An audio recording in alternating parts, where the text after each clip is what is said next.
ഏത് mode, exam mode, ഏത് mode, question mode, ഏത് മോഡ്, ഓണം മോഡ്, ഇതാ പിടിച്ച ഒരു question. Okay, what is smart farming? എന്താണ് സ്മാർട്ട് ഫാമിംഗ്? ഓണപരീക്ഷയ്ക്ക് ഇമ്പോർട്ടൻ്റ് ആയിട്ട് ചോദിക്കാൻ സാധ്യതയുള്ള ഒരു ചോദ്യമാണ് സ്മാർട്ട് ഫാമിംഗ് എന്ന് പറഞ്ഞാൽ എന്ത്.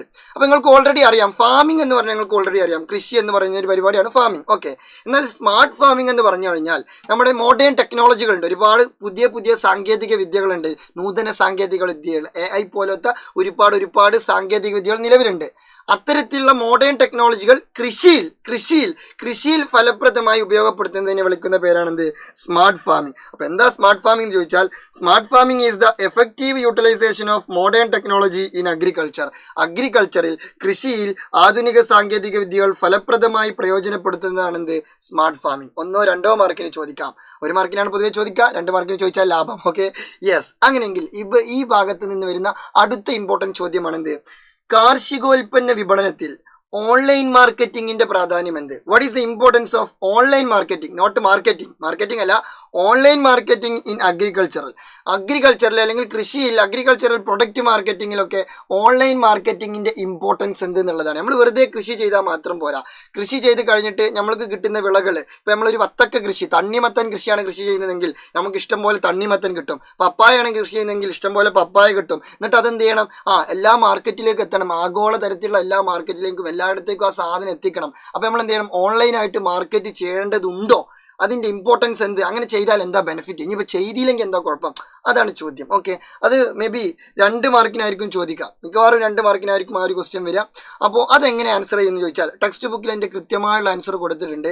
അതായത് ഇതാ, നമ്മൾ ഇത്തരത്തിൽ ഓൺലൈൻ മാർക്കറ്റിംഗ് ചെയ്ത് കഴിഞ്ഞാൽ ഇപ്പോൾ from the harvest to production visible to consumers directly can increase the credibility and market value of product. അതായത് നമ്മൾ വിത്തിറക്കുന്നത് മുതൽ വിളവെടുപ്പ് വരെയുള്ള, അതായത് ഫ്രം ഹാർവസ്റ്റ് ടു പ്രൊഡക്ഷൻ, അതായത് ഹാർവസ്റ്റ് തൊട്ട് വിത്തിറക്കുന്ന പരിപാടി തൊട്ട് പ്രൊഡക്ഷൻ, വിളവെടുപ്പിൻ്റെ ആ സമയം ഉണ്ടല്ലോ, അതുവരെ മൊത്തം കണ്ടിന്യൂസ് ഒരു ചെടിയുടെ ഒരു നമ്മൾ തുടങ്ങുന്ന ഒരു കൃഷിയുടെ ജനനം മുതൽ മരണം വരെ, അതാണല്ലോ. അതായത് ലൈക്ക് ഇപ്പോൾ നമ്മളൊരു പപ്പായ കൃഷിയാണെന്നുണ്ടെങ്കിൽ പപ്പായ കുഴിച്ചിട്ട് അതിന്മേൽ പപ്പായ ഉണ്ടാവുന്ന കാലഘട്ടം വരെയുള്ള ഓരോ കാര്യങ്ങളും എന്ത് ചെയ്യുന്നു? നമ്മൾ ഡയറക്റ്റ് എന്ത് ചെയ്യുന്നു? കൺസ്യൂമേഴ്സിലേക്ക് എത്തിച്ചു കഴിഞ്ഞാൽ ആ കൺസ്യൂമേഴ്സിന് എന്ത് ചെയ്യാൻ പറ്റും? ഇൻക്രീസ് ദ ക്രെഡിബിലിറ്റി, കൺസ്യൂമേഴ്സിൻ്റെ ഉള്ളിൽ ക്രെഡിബിലിറ്റി, വിശ്വസ്തത ഉണ്ടാക്കിയെടുക്കാൻ പറ്റും. And market value of product, ആ പ്രൊഡക്റ്റിൻ്റെ മാർക്കറ്റ് വാല്യൂ എന്ത് ചെയ്യാൻ പറ്റും? കൂട്ടാൻ പറ്റും. കാരണം നമ്മളിങ്ങനെ ഇടയ്ക്കിടയ്ക്ക് ഓരോ വീഡിയോ ഒക്കെ അപ്ലോഡ് ചെയ്യാണ്, ഞങ്ങൾ കൃഷി ചെയ്യുന്ന സുഹൃത്തുക്കളെ, ഇത് ലെവൽ കൃഷിയാണ്, ഇത് ടോപ്പ് പരിപാടിയാണ്, ഈ പപ്പായങ്ങൾ ഇത് തിന്നു കഴിഞ്ഞാൽ വേറെ ലെവൽ എന്നൊക്കെ പറഞ്ഞ് നമ്മളിങ്ങനെ എന്ത് ചെയ്യുക? കുറേ വീഡിയോസും ഷോർട്സും അതുപോലെ തന്നെ റീലൊക്കെ ഇട്ട് കഴിഞ്ഞാൽ ആളുകൾ ഇതിങ്ങനെ കാണുമ്പോൾ അവിടെ എന്തൊക്കെയോ നടക്കുന്നുണ്ട്, അവിടെ സൂപ്പറാണ്, അവിടെ കൃഷി ചെയ്ത് കിട്ടുന്ന വിളകളുണ്ടല്ലോ അത് വേറെ ലെവൽ സാധനം എന്ന ആളുകൾ എന്ത് ചെയ്യും?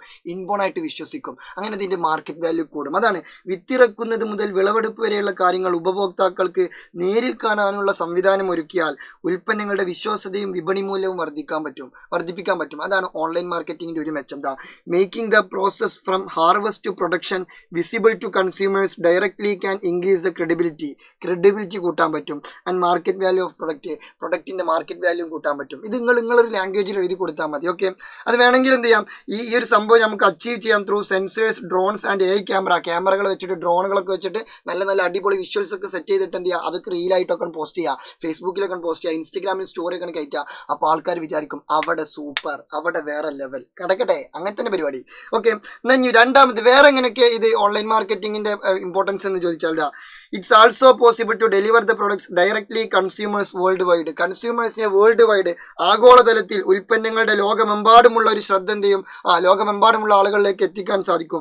ഉൽപ്പന്നങ്ങളെ ലോകമെമ്പാടുമുള്ള ഉപഭോക്താക്കളിലേക്ക് നേരിട്ട് എത്തിക്കാൻ സാധിക്കും. മറ്റേത് ഇപ്പോൾ പണ്ട് കാലത്ത് നമ്മൾ കൃഷി ചെയ്ത് കഴിഞ്ഞാൽ നമ്മളെ ഇട്ടാവട്ടത്തുള്ള കുറച്ച് ആൾക്കാർ മാത്രമേ ആ കൃഷിയെക്കുറിച്ച് അറിയുള്ളൂ. പക്ഷേ ഇന്ന് അങ്ങനെയല്ല. സോഷ്യൽ മീഡിയയിൽ ഒരു റീലൊക്കെ ഇട്ട് ആ റീലൊക്കെ കത്തിന്ന് വിചാരിക്കും. അപ്പോൾ ചിലപ്പോൾ മില്യൺസ് ഒക്കെ വ്യൂസ് അടിച്ച് കയറി കഴിഞ്ഞാൽ ആളുകൾക്ക് മനസ്സിലാവും ഇന്ന സ്ഥലത്ത് ഇങ്ങനൊരു കൃഷിയുണ്ട്. അപ്പോൾ ആളുകൾ തേടി പിടിച്ചു വരും. അതാണ് ഉൽപ്പന്നങ്ങളെ ലോകമെമ്പാടുമുള്ള ഉപഭോക്താക്കളിലേക്ക് നേരിട്ട് എത്തിക്കാൻ പറ്റും. It's also possible to deliver the products directly consumers worldwide. അതാണ് മറ്റൊരു പ്രധാനപ്പെട്ട കാര്യം. മൂന്നാമത്തെ പ്രധാനപ്പെട്ട കാര്യം എന്താണെന്ന് വെച്ചാൽ, അതായത് ഇപ്പോൾ ലൈക്ക് നമ്മൾ കൃഷി ചെയ്യുന്നതിൽ ജിയോഗ്രഫിക്കൽ ഇൻഡിക്കേഷൻ, ഭൗമസൂചിക പദവിയുള്ള ഏതെങ്കിലും വിളകളുണ്ട് എന്ന് വിചാരിക്കുക. ഇപ്പോൾ ലൈക്ക് കൊടുങ്ങല്ലൂർ പൊട്ടുവെള്ളരി, തിരൂർ വെറ്റില, കുറ്റ്യാട്ടൂർ മാങ്ങ, അങ്ങനെ കുറേ ജിയോഗ്രഫിക്കൽ ഇൻഡിക്കേഷൻ കിട്ടിയിട്ടുള്ള ഒരുപാട് ക്രോപ്പുകളുണ്ട്, ഒരുപാട് വിളകളുണ്ട്.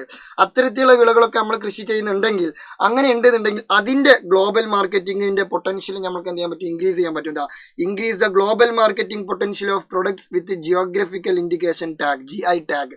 ഭൗമസൂചിക പദവി ലഭിച്ചിട്ടുള്ള ഉൽപ്പന്നങ്ങളുടെ ആഗോള വിപണന സാധ്യതയും വർദ്ധിപ്പിക്കാൻ പറ്റും. ഇപ്പം നമ്മൾ എന്ത് ചെയ്യുന്നുണ്ട്, കൊടുങ്ങല്ലൂർ പൊട്ടുവെള്ളരി, കൊടുങ്ങല്ലൂരിൽ നമ്മൾ എന്ത് ചെയ്യുന്നു, വെള്ളരി കൃഷി ചെയ്യുന്നു എന്ന് വിചാരിക്കുക. അപ്പം നമുക്കിങ്ങനെ പറയാം, ഇതാ മക്കളെ കൊടുങ്ങല്ലൂർ പൊട്ടുവെള്ളരി, ഇത് ലെവൽ സാധനമാണ്, സാധാ വെള്ളരി പോലെയല്ല, ഇത് വേറെ ലെവൽ വെള്ളരി എന്നൊക്കെ പറഞ്ഞിട്ട് നമുക്ക് എന്ത് ചെയ്യാം, വെറുതെ ഓൺലൈനിൽ ഇങ്ങനെ മാർക്കറ്റ് ചെയ്യാം. അപ്പം അത് കാരണം എന്താ, ഈ ജിയോഗ്രഫിക്കൽ ഇൻഡിക്കേഷൻ ടാഗ് ഒക്കെ കിട്ടിയ സാധനമാണ്. അപ്പം നമ്മളിങ്ങനെ പറയാം, GI ടാഗ് കിട്ടിയിട്ടുള്ള വെള്ളരിയാണ്, GI ടാഗ് കിട്ടിയിട്ടുള്ള മാങ്ങയാണ്, എന്താ GI ടാഗ് നിങ്ങൾക്ക് അറിയുമോ എന്നൊക്കെ പറഞ്ഞിട്ടാണ് എന്ത് ചെയ്യുക, ആളുകൾ എന്ത് ചെയ്യുക, ആണ്ട് നമ്മളെ വരുതിയിലാക്കുക. അതാണ് പരിപാടി. ഓക്കെ, അങ്ങനെ ഒരുപാട് മെച്ചങ്ങൾ.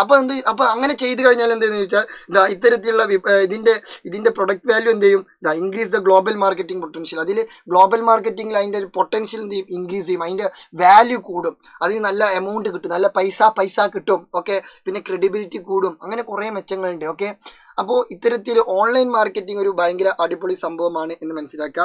ഇതൊക്കെയാണ് മെയിൻ ആയിട്ടുള്ള പോയിന്റ്സുകൾ. ഇത് ടെക്സ്റ്റ് ബുക്കിൽ കൃത്യമായിട്ട് ഇതേ രീതിയിൽ തന്നെ പോയിന്റ്സ് കൊടുത്തിട്ടുണ്ട്. ഇത് ഞങ്ങൾക്ക് ഒന്നും കൂടി എക്സ്പ്ലെയിൻ ചെയ്തതാണ് നിങ്ങൾക്ക് എന്താണ് സാധനം എന്ന് മനസ്സിലാവാൻ വേണ്ടിയിട്ട്. ഓക്കെ, ഇനി ഇതേപോലെ എഴുതിയാൽ അത്രയും ബെറ്റർ. ഇനി അതല്ല, ഇതേപോലെ എഴുതാൻ കുറച്ച് ബുദ്ധിമുട്ടുണ്ട്. അപ്പോൾ നിങ്ങൾ എന്ത് ചെയ്താൽ മതി, നിങ്ങളുടെ ലാംഗ്വേജിൽ ഒരു 2 മാർക്കിന് എന്ത് ചെയ്യുക, ഇതിങ്ങനെ എക്സ്പ്ലെയിൻ ചെയ്ത് വെക്കുക. ഓക്കെ, ഒന്നും എഴുതാതെ പോകരുത്. സിമ്പിൾ ലോജിക്കാണ്. ജസ്റ്റ് നിങ്ങൾ തന്നെ ചിന്തിക്കുക ഓൺലൈൻ മാർക്കറ്റിംഗ് എത്രത്തോളം ഇമ്പോർട്ടൻസ് ഉണ്ട് എന്നുള്ളത്. അപ്പോൾ നിങ്ങൾക്ക് തന്നെ ഒരു ഐഡിയ കിട്ടും. അത് നിങ്ങൾ എന്ത് ചെയ്യുക, നിങ്ങളൊരു ഭാഷയിൽ കൃത്യമായിട്ട് ഈ പോയിന്റുകളൊക്കെ ഉൾപ്പെടുത്തിയിട്ട് എന്ത് ചെയ്താൽ മതി, കൃത്യമായിട്ട് ആൻസർ ചെയ്താൽ മതി. അങ്ങനെയെങ്കിൽ നിങ്ങൾക്ക് എന്ത് ചെയ്യാൻ പറ്റും, ഇതിൻ്റെ 2 മാർക്ക് സിമ്പിളായിട്ട് സ്കോർ ചെയ്യാൻ പറ്റും. So all the best. ഓണ പരീക്ഷയ്ക്ക് അടിപൊളിയായിട്ട് പഠിക്കുക. ഇത് നിങ്ങളുടെ സ്വന്തം അറക്കൽ.